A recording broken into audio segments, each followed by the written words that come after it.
Un problema na tubaxe de abastecemento de auga no concello de Meis deixou sen suministro a diferentes zonas do concello de Cambados, entre elas o polígono de Sete Pías, unha problemática que denuncian o Partido Popular. Hoxe estamos aquí porque, pois é o quinto día que estamos sin agua en moitas zonas de Cambados e tamén aquí no polígono industrial de Sete Pías.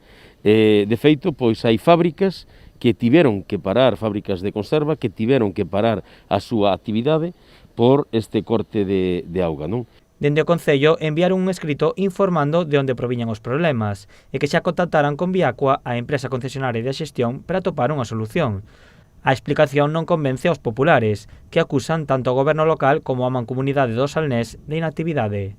Xa tiña que haberse reunido coa presidenta da Mancomunidade do Salnés e buscar solucións reales e efectivas. E solucións de futuro, non facer parches, non buscar solucións parches a unha situación puntual.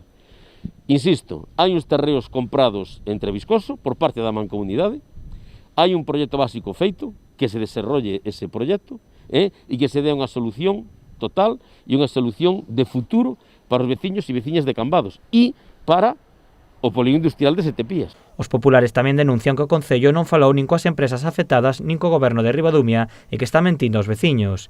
A falla de suministro de auga obrigou a algunhas destas compañías a contratar auga a servizos privados e hoxe tiveron que pechar as súas portas. Pois nada, agora mesmo estamos parados por falta de auga porque, onte, debido ao corte sin previo aviso, tivemos que mandar o personal para casa para... hasta que se restaure o suministro, que polo que nos han dicho hoxe quedaría solucionado, pois non podemos estar coa actividade, claro. O Concello de Cambados informou ao longo da tarde de que a avaría xa está arranxada. Aínda así, os populares piden ao Concello que busque unha alternativa para evitar que a vila quede sen suministro de auga cando haxa problemas na rede de abastecemento.